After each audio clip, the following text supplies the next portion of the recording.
Bonjour à toutes et à tous, bienvenue dans cette nouvelle vidéo. J'espère que vous allez bien, moi ça va, au moment où j'écris la vidéo ça va. Aujourd'hui j'avais envie d'aborder, de traiter, de réfléchir à cette fameuse question qu'on peut être mené à se poser si on n'y connaît rien à l'autisme. Nous ne serions pas tous un peu autistes? J'avais déjà évoqué ce sujet dans une autre vidéo que j'avais intitulée de mémoire Les préjugés sur l'autisme, et donc j'avais énoncé dans cette vidéo plusieurs idées reçues au sujet de l'autisme, mais je ne m'étais pas vraiment intéressée en profondeur à ce sujet en particulier. Je l'avais présenté, certes, mais de façon très succincte, et je me suis dit que ce serait intéressant d'approfondir un peu plus ma réflexion à ce sujet précisément. Le but de cette vidéo, ça va être finalement de répondre à cette fameuse question qui est pourquoi les autistes n'aiment pas entendre ou lire la phrase « on est tous un peu autistes ». Voilà, j'aimerais répondre à cette question et donner plusieurs raisons à cela. Mais avant toute chose, je me suis dit que ce serait intéressant de répondre à la question pourquoi en fait les gens finalement avaient tendance à tout de suite se réfugier dans cette phrase-là, on est tous un peu autistes, tout ça, quand les gens leur parlent justement de leur autisme tout simplement. Et je me suis dit que ça pouvait être une manière de se montrer empathique, de donner le sentiment qu'on comprend la personne, alors qu'en réalité c'est tout le contraire qui se passe. Au lieu de se sentir comprise, la personne aura le sentiment qu'on minimise son expérience finalement, et du coup alors l'impression qu'on l'entend pas, qu'on l'écoute pas vraiment. Il y aura souvent des phrases qui vont revenir dans ma vidéo, c'est des si tous les êtres humains étaient tous un peu autistes, alors pourquoi il n'y a qu'une petite partie d'entre eux qui subissent du rejet par rapport à leur autisme. Il y aura ce genre de phrases. Ce sera une vidéo qui est un peu décousue, je vous avoue, ça sera un petit peu décousu, mais je vais essayer d'être quand même claire dans ce que je raconte. Et donc, je vais revenir à la phrase que je disais. Si tous les êtres humains étaient tous un peu autistes, alors pourquoi il n'y a qu'une petite partie d'entre eux, donc les humains, qui subissent du rejet par rapport à leur autisme? Et en plus, est-ce qu'on dirait à une personne qui souffre du cancer qu'on est tous un peu cancéreux? Enfin, ça n'aurait strictement aucun sens, on est d'accord? Alors pourquoi on se permet de dire ça aux personnes neurodivergentes, autistes, avec TDAH, dyslexiques, etc. Si vous avez la réponse à cette question, n'hésitez pas. Je pense que je répondrai à la question tout au long de cette vidéo, donc ne vous en faites pas. Si vous n'avez pas la réponse, peut-être que la réponse sera dans la vidéo.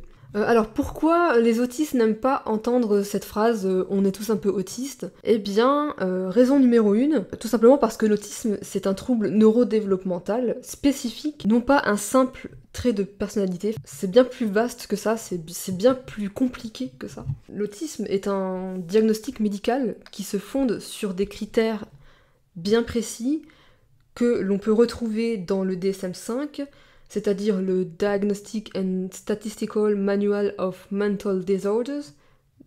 Excusez-moi pour l'accent. Dans le DSM-5, on peut notamment retrouver les critères suivants: des déficits persistants dans la communication et les interactions sociales, qui peuvent impliquer des difficultés notamment à se faire des amis ou à maintenir des amitiés réciproques. Et ça implique aussi des difficultés à comprendre le langage non verbal, c'est-à-dire les expressions faciales et les gestes. Ensuite, comme deuxième critère qu'on peut retrouver dans le DSM-5, c'est des comportements, des activités interspécifiques et répétitifs qui peuvent impliquer notamment des mouvements, donc comme des mouvements de balancement, des paroles répétitives, la répétition de mots notamment, autrement dit l'écholalie. Je sais pas si vous connaissez l'écholalie, c'est justement le fait de répéter des mots, des phrases. Il y a également dans ce deuxième critère, on retrouve un attachement rigide à des routines ou des rituels, des intérêts spécifiques ou très intenses, en lien avec des objets ou des sujets spécifiques, une hypersensibilité ou hyposensibilité sensorielle, par exemple à la lumière, au son, à la texture, à certaines textures, etc. Ensuite, le troisième critère sur lequel se fondent les professionnels de santé pour poser un diagnostic d'autisme, c'est la survenue des traits autistiques dans la vie de la personne et qui doit se manifester dans la petite enfance. Et enfin, le dernier critère, les manifestations de l'autisme doivent causer une altération significative dans la vie de la personne, dans le fonctionnement social et professionnel de la personne. On peut pas résumer l'autisme à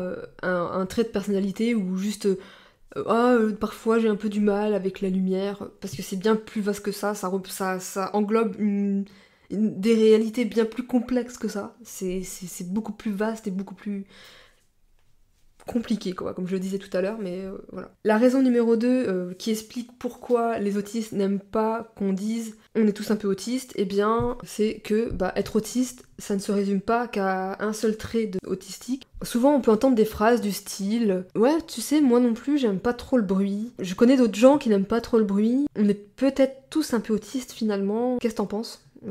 J'en pense que c'est un peu de la merde ce que tu dis. Bref, pardon. Ou quand une personne autiste parle de son hypersensibilité accrue à la chaleur et que on lui répond « Oh, mais tout le monde a chaud. » Alors, est-ce que ça veut dire que tout le monde est autiste ?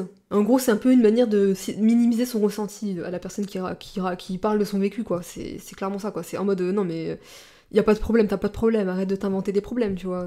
Enfin, qu'une personne ait une hypersensibilité à la chaleur, enfin qu'une personne soit sensible à la chaleur, donc qui ne supporte pas, qui n'aime pas la chaleur, ça ne suffit pas pour dire que cette personne est autiste. Enfin, ça... non. Étant donné que pour poser un diagnostic, on doit prendre en considération plusieurs critères. Plusieurs traits autistiques doivent être présents dans la vie d'une personne pour que le diagnostic soit posé. C'est tout.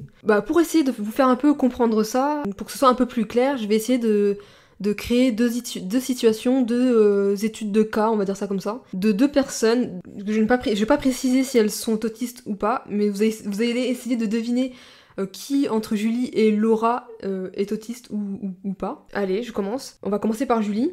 Julie a des difficultés pour comprendre le langage non verbal. Elle exprime des difficultés à comprendre le second degré. Elle a des hypersensibilités sensorielles à certains bruits, à la chaleur et au froid. Elle a un ou plusieurs intérêts spécifiques et une grande partie de ses caractéristiques a un impact significatif sur la vie de Julie. Elle est notamment sujette à des crises qu'elle n'arrive pas trop à comprendre souvent, enfin c'est des crises assez explosives où elle peut être menée à se blesser, ou des crises qui sont intériorisées, qui se passent à l'intérieur d'elle. Maintenant passons au portrait de Laura. Laura n'a pas particulièrement de difficultés pour comprendre le langage non verbal, donc elle comprend très bien le second degré, elle n'a pas particulièrement d'hypersensibilité sensorielle, si ce n'est qu'elle ne supporte pas trop la chaleur, mais sans que ça ne la dérange vraiment au point d'en faire une crise ou de se sentir mal au point de ne plus pouvoir fonctionner correctement. Conclusion, à votre avis, qui entre Laura et Julie est autiste? Donc Julie, c'était la première que j'ai présentée, donc avec les difficultés avec le langage non verbal, Enfin, je pense que vous avez compris. Le premier personnage, Julie, est autiste car dans son fonctionnement, plusieurs caractéristiques de l'autisme sont bien présentes. On retrouve une quantité de traits autistiques, une intensité des traits autistiques qui font qu'on ne peut pas nier son autisme. Tu vois vous voyez ce que je veux dire? Tandis que Laura, n'a que très peu de traits autistiques. Elle en a qu'un, c'est de ne pas aimer la chaleur et voilà. Et encore, en plus, on peut pas vraiment dire que c'est vraiment un trait autistique parce que la gestion de cet inconfort va être différent. Alors que pour quelqu'un qui est autiste, ne pas supporter la chaleur, ça peut mener à une crise en fait. C'est tout simplement ça, quoi. En bref, être autiste, ça ne se résume pas qu'au simple fait d'avoir un seul trait autistique ou un trait qui ressemblerait à un trait autistique. Il faut prendre en compte plusieurs critères de l'autisme pour parler d'autisme, tout simplement. Raison numéro 3 de pourquoi les autistes n'aiment pas qu'on dise oui, on est tous un peu autistes, c'est tout simplement que être autiste, ce n'est pas avoir quelques traits autistiques, mais genre de temps en temps, on a quelques traits autistiques par-ci par-là. Être parfois ennuyé par la musique dans les magasins, ça ne suffit pas pour dire qu'on est un peu autiste, car le mot parfois implique que la personne n'est pas tout le temps dérangée par la musique dans les magasins. Donc c'est que de temps en temps. Par exemple, c'est si elle a été fatiguée de sa journée, peut-être qu'elle va être agacée par la musique parce que voilà, elle est fatiguée, elle aimerait rentrer chez elle, ou j'en sais rien, et donc alors que quand on est autiste, c'est permanent, enfin c'est quelque chose qui est là, qui est tout le temps là. Et en plus, on va pas parler d'inconfort, on va même pas parler de dérangement dans l'autisme, on va dire que c'est quelque chose d'assez affreux. On va carrément parler de douleur, et même on peut parler de crise autistique, de meltdown ou de shutdown, qui sont causées justement par la surcharge sensorielle que peut engendrer des lieux publics comme les supermarchés, les cafés, tout ça. Et ce n'est pas pour rien qu'on parle de handicap quand on parle d'autisme et de TDAH aussi, parce que le TDAH, voilà, c'est pareil pour le TDAH. Je vais faire une petite parenthèse, mais ça ne suffit pas de dire oui, de temps en temps, moi je suis un peu déconcentrée, quand je suis fatiguée, ou des trucs comme ça. Parce qu'en gros, quand t'as un TDAH, c'est vraiment permanent, c'est tout le temps, c'est quelque chose qui est tout le temps présent avec toi. tu t'arrives pas à te concentrer devant une série, tu peux pas te concentrer quand tu travailles, s'il y a du bruit autour de toi. Enfin, il y a aussi ce truc-là dans le TDAH qui fait qu'il y a un ensemble aussi de critères qui doivent être présents chez les personnes pour dire que ces personnes-là sont TDAH ou non. Quand on a un TDAH, il y a plusieurs choses qui rentrent en compte. Il y a le fait d'avoir des difficultés avec les fonctions exécutives. Donc les fonctions exécutives, c'est ce qui permet justement au cerveau, on va dire, de planifier des tâches, de les maintenir dans le temps, d'être motivé dans ce qu'on fait, etc. Alors que, voilà, ça il y a... les gens qui n'ont pas de TDAH ne le vivent pas. Enfin, tu peux le vivre en ayant une dépression ou quelque chose comme ça. Enfin bref, ça c'est encore autre chose, mais bref, voilà, vous voyez ce que je veux dire ou pas? Vous avez compris? Genre en mode... non, on n'est pas tous un peu TDAH. Fin de la parenthèse sur le TDAH, maintenant on va passer à la raison numéro 4 qui fait que les autistes n'aiment pas qu'on dise on est tous un peu autistes. C'est que, si on était tous autistes, pourquoi les étiquettes des vêtements existent? Pourquoi ça existe encore, ces étiquettes? Genre pourquoi on a encore les... Bon, moi je les ai plus, je les ai enlevées, bien sûr. Je vais pas garder des étiquettes sur mes vêtements. Si tout le monde était autiste, je suis désolée, mais il n'y aurait pas d'étiquette sur les vêtements. On est d'accord. Si tout le monde était autiste, je pense pas que il y aurait de la musique dans les magasins, dans les supermarchés. Je pense que même il y aurait des bars très silencieux. Enfin, ça serait comme ça, tu vois. Si on était tous un peu autistes, tout le monde parlerait sans détour, sans ambiguïté. Les gens diraient vraiment ce qu'ils pensent, ce qu'ils disent, ce qu'ils veulent dire. Et ne nous reprocherait pas le fait que on ne réussisse pas à les comprendre ou à lire entre les lignes. Et raison numéro 5, si on était tous un peu autistes, eh bien il n'existerait pas des centres ressources autisme. Enfin, il n'y aurait pas toutes ces structures, tous ces professionnels de santé, voilà, qui s'embêtent à diagnostiquer quelque chose que tout le monde a. Non, je pense qu'il y a un petit problème de logique là. On s'avertuerait pas à diagnostiquer des gens de quelque chose que tout le monde a. Parce que si tout le monde l'avait, ce serait la norme, ça veut dire que voilà, le monde fonctionnerait comme pour des autistes, voilà. Ça fonctionnerait... il n'y aurait pas besoin de se faire diagnostiquer. Faudrait se faire diagnostiquer si justement on n'était pas autiste. Vous voyez ce que je veux dire? Enfin, vous avez compris, je pense. Vous avez compris. J'ai du mal à m'exprimer, c'est compliqué. Raison numéro 6, si on était tous un peu autistes, l'autisme serait donc la norme, non? On ne se moque pas de la norme, non? Il me semble. Alors pourquoi ai-je été harcelée durant toute ma scolarité? Sûrement parce que je n'étais pas dans la norme et que j'étais maladroite dans ma manière d'aborder les gens. Vu qu'apparemment la norme c'est justement d'être maladroit socialement. Il y a un petit souci, genre si c'était... Vous voyez ce que je veux dire? Alors en mode... on n'est pas tous autistes, tout simplement. Raison numéro 7... Si on est tous un peu autistes, alors pourquoi je ne vois pas tout le monde entier dans les ateliers d'habileté sociale dédiés aux autistes? Bizarre ça, hein? Ah mais en plus, c'est vrai, qu'est-ce que je raconte? Ce type d'atelier, ça n'existerait même pas dans un monde où tout le monde serait autiste. Vu qu'on parlerait toutes et tous à peu près de la même manière, on se comprendrait plus facilement, il n'y aurait pas besoin de s'adapter d'une certaine manière, vous voyez ce que je veux dire? C'est curieux ça, dis donc. C'est curieux. Raison numéro 8, si on est tous un peu autistes, alors pourquoi l'INSERM, donc l'Institut National de la Santé et de la Recherche Médicale, compte 700 000 personnes avec un trouble du spectre autistique en France? Pourquoi c'est pas 100% des Français qui sont autistes? C'est curieux, hein. Ils font mal leur travail, je pense. Ils font mal leur travail, je pense. Il y a moyen que ce soit ça. Et pourquoi les études aussi s'attacheraient à dire qu'il y a environ 1% de la population mondiale à être autiste? Il me semble que 1% ce n'est pas égal à 100%. Hein. Ils font mal leur travail, les gens qui font ces études-là, hein, franchement. Hein. Oh là là. Raison numéro 9, si on est tous un peu autistes, alors pourquoi il n'y a que certaines personnes qui peuvent bénéficier d'aménagement du travail ou des études en raison des difficultés qu'implique justement leur autisme? Ça n'existerait même pas en fait les aménagements, parce que tout serait déjà bien aménagé déjà, enfin tout serait déjà... vous voyez ce que je veux dire? J'ai du mal à trouver les mots et tout, mais vous voyez ce que je veux dire?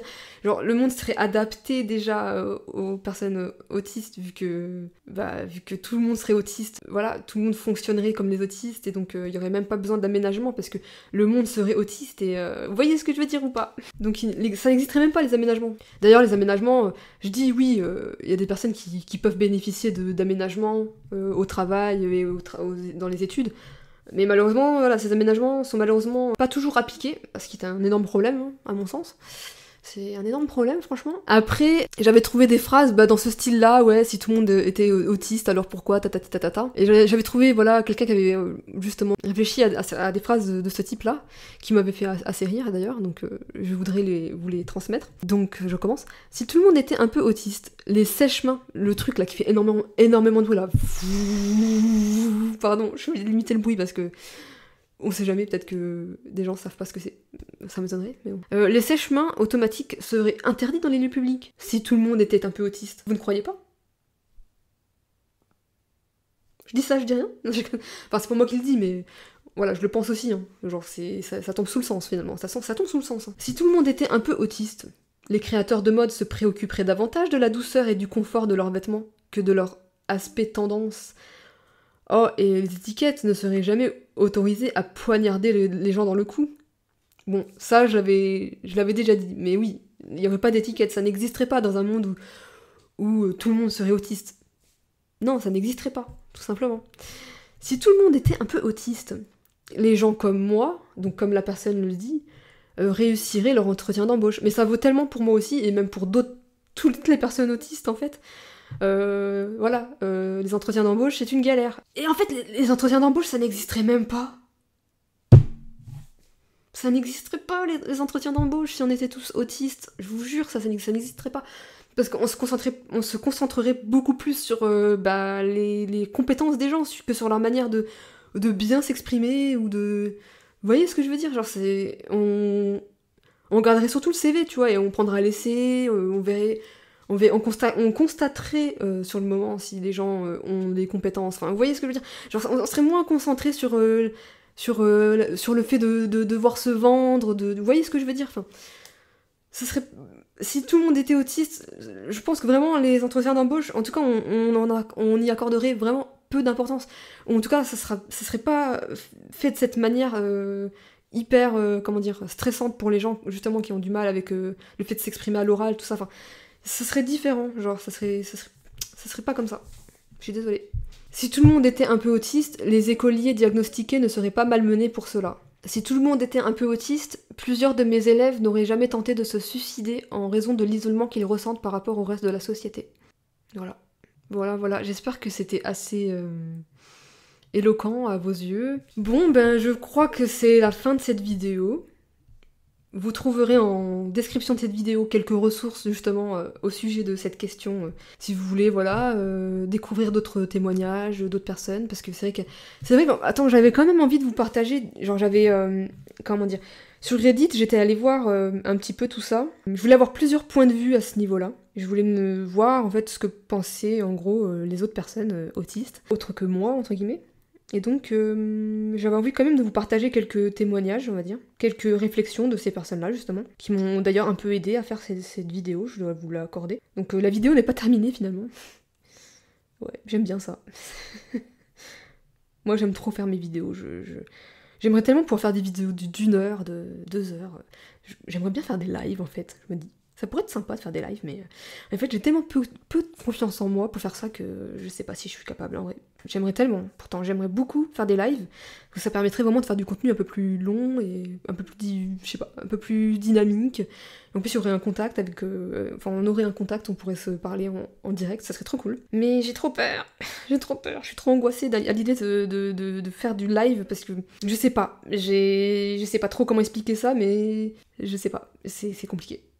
Ah oui, ce que j'avais oublié de dire dans la vidéo, c'est que, en plus d'être un manque d'empathie, en plus de montrer un manque d'empathie, cette phrase est très très loin de la réalité, donc comme je l'avais dit, mais c'est surtout validiste en fait. C'est hyper validiste en mode, arrête de t'inventer des soucis, voilà, moi aussi, tu vois, j'ai quelques difficultés dans ma vie, mais pourtant j'y arrive, j'arrive à fonctionner dans le monde. T'as vu, j'arrive à mes études, j'arrive à ci, j'arrive à ça, voilà, quand on veut, on peut. C'est pas parce qu'on a des difficultés qu'on peut pas réussir dans la vie, Vous voyez Bref, parenthèse fermée sur ça. Je sais pas ce que vous en pensez. N'hésitez pas à commenter dans les commentaires. N'hésitez pas à vous exprimer dans les commentaires à propos de cette vidéo, de ce que je suis en train de dire, de quel est votre ressenti par rapport à ce que je suis en train de dire. Quel est votre vécu par rapport à cette phrase, justement? Est-ce que vous avez déjà entendu cette phrase prononcée par vos proches ou je ne sais qui, ou enfin... Et qu'est-ce que vous en avez pensé? Qu'est-ce que ça vous a fait? Et qu'est-ce que vous en pensez concrètement? N'hésitez pas à vous exprimer. Et donc sur Reddit, je me suis rendue sur Reddit, et sur le Reddit anglophone, et en mettant oui, on est tous un peu autistes, Reddit, tout simplement, pour voir justement ce que les gens, enfin ce que les personnes autistes voilà, pensaient de cette phrase-là. J'avais déjà ma petite idée, mais j'avais envie de creuser un petit peu plus en ayant une multiplicité de points de vue. Et donc je vais citer plusieurs de ces témoignages, entre guillemets, de ces points de vue. Je cite. Cela présuppose donc le fait de dire qu'on est tous un peu autistes, qu'il y a quelque chose d'intrinsèquement mauvais dans le fait d'être autiste. Ça c'est vrai, je l'ai pas dit, mais c'est vrai que c'est vraiment ce sentiment que j'ai aussi, personnellement. Genre, les gens qui disent ça, ils tentent de nous rassurer en minimisant notre identité. Cette phrase permet en quelque sorte de relativiser la situation, de se dire qu'en gros, ce n'est pas si important, vu que finalement, ça concerne tout le monde. C'est un petit peu la phrase qui est prononcée pour dire tais-toi, arrête de te plaindre, il y a bien plus grave dans la vie. Voilà. Ouais, c'est vraiment ça que je ressens aussi quand j'entends cette phrase. Et en fait, c'est une phrase qui est très violente, je trouve. Je sais pas si vous êtes d'accord avec moi, mais je sais pas, quand on l'entend, c'est très violent. Et sur le moment, on s'en rend pas compte. Genre, parce qu'on est autiste. Là, c'est moi qui parle, hein, c'est moi qui parle. C'est plus le témoignage. Et c'est vrai que, comme on est autiste, on a des difficultés à se rendre compte sur le moment des choses, en fait, de la gravité des choses, entre guillemets. Et c'est que plus tard qu'on se dit, mais c'est quand même horrible ce que cette personne m'a dit. Je cite une autre personne qui disait que est-ce qu'on dirait on est tous un peu schizophrènes, on est tous un peu cancéreux? Bon bah voilà, ça voilà, je l'avais tiré de là aussi, de cet exemple-là de ma vidéo. Eh bien non, on dirait pas ça. Alors pourquoi on se le permettrait avec l'autisme? C'est vrai, tout simplement pourquoi on se le permettrait avec l'autisme, je sais pas, je comprends pas. Moi j'ai du mal à comprendre ça. J'ai du mal à trouver des réponses d'ailleurs par rapport à ça, à pourquoi les gens se permettent de dire ça, de l'autisme en fait. C'est vrai que j'arrive pas à comprendre, ça me dépasse. Donc si vous avez des réponses, n'hésitez pas. Aussi, ça se veut gentil, comme si être autiste c'était répugnant, que si on l'est qu'un peu, ça va. Si on l'est qu'un peu, ça va, parce qu'au moins on n'est pas, tu vois, l'autiste non-verbal. Je cite une nouvelle intervention qui est le fait est que tous les humains stimulent. Le fait est que tous les humains sont surstimulés. Ah putain, j'arrive plus. Là, j'en arrive à la. Là, j'en suis à 37 minutes de tournage et donc je commence un peu à bégayer. Je suis désolée. Donc je cite, le fait est que tous les humains sont stimulés, sont surstimulés. On a tous des aversions sensorielles, mais la vie des autistes est affectée par ces caractéristiques en raison de la quantité de ce qui se passe. Donc comme je le disais déjà précédemment, effectivement, voilà, faut prendre en considération la quantité, l'intensité de ces choses, de ces traits autistiques, de ces surstimulations. Bon, cette personne dit qu'elle est mauvaise pour expliquer les choses, je la comprends totalement.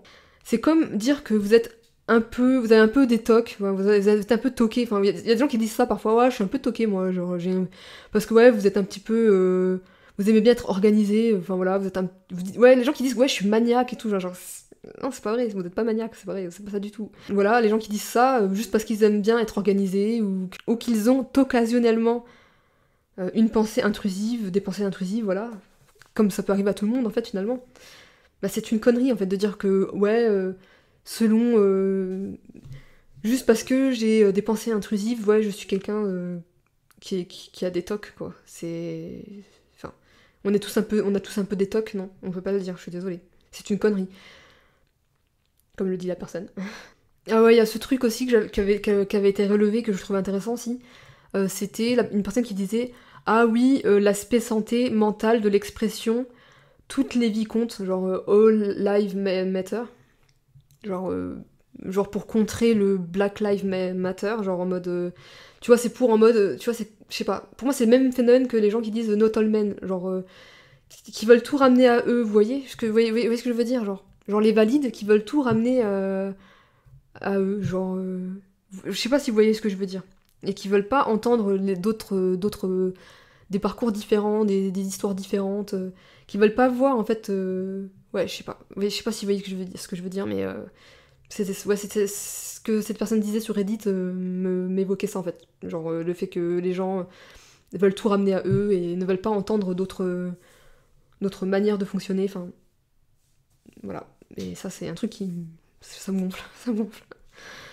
Ensuite, je cite encore quelqu'un de Reddit, tout le monde présente des aspects de l'autisme, cela ne fait pas d'eux des autistes. On pourrait dire la même chose de tout meuble avec des pieds doit être une table, ce qui, nous le savons, n'est pas vrai. Ce n'est pas parce qu'une chaise, un lit, un tabouret, etc. ont un ou plusieurs traits communs avec une table qu'ils sont un peu une table. Ça serait ridicule de penser ça.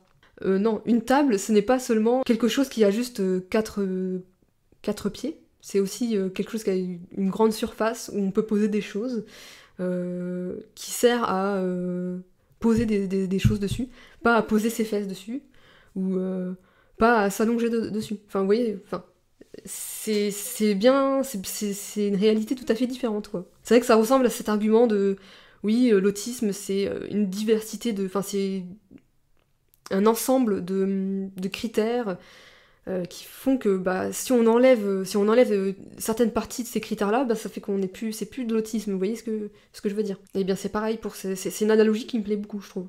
L'idée qu'une table, c'est une table parce que y a une grande surface, ça a quatre pieds, en effet comme une chaise, mais une chaise c'est un dossier. Donc comme la chaise a un dossier, bah, c'est pas une table. Voilà, vous voyez ce que je veux dire? Bref, ça me plaît bien, j'aime bien cette analogie. Ensuite, je cite une autre personne qui disait quoi? Je me demande où s'arrête le spectre. Il y a des gens qui partagent des traits avec les autistes, mais qui ne sont pas autistes. Je ne pense pas qu'il soit utile de dire que certaines personnes ne peuvent pas être un peu autistes. Et je crois que j'étais pas d'accord avec ce que cette personne dit, hein, en parenthèse fermée. C'est juste frustrant quand les gens disent qu'il y a un point final où les gens ne peuvent pas être autistes.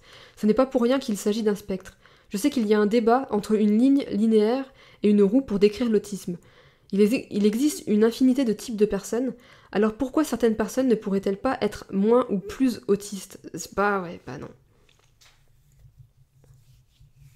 Ah, et là, un autre commentaire qu'une personne avait mis, que je trouvais super intéressant, et très pertinent, et je vais vous le dire. Je pense que le spectre commence à partir du moment où il affecte votre santé sociale, comportementale ou mentale.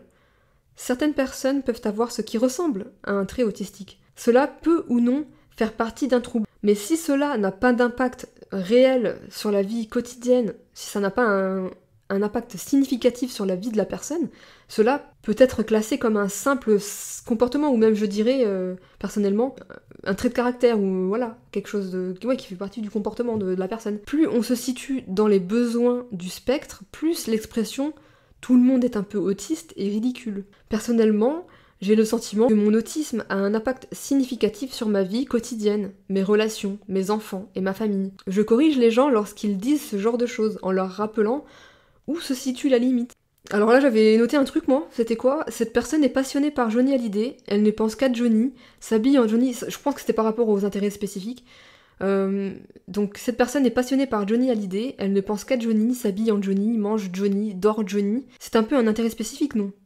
Oui, mais ça ne fait absolument pas de cette personne une personne autiste. Pourquoi? Eh bien parce qu'elle ne souffre pas d'autres traits autistiques, et elle est à l'aise socialement au travail, ne stime pas comme un autiste le ferait, ne fait pas de crise autistique, n'a pas d'hyper ou d'hyposensibilité sensorielle particulière. Avoir un intérêt spécifique ne suffit pas pour se dire autiste. Je sais pas s'il y a quelqu'un qui pourrait m'aider là-dessus, mais est-ce que quelqu'un qui est fan de Johnny Hallyday on peut assimiler ça à un intérêt spécifique? Genre dites-moi si c'est vraiment assimilable à ça. Parce que je me dis peut-être qu'il y a un truc que j'arrive...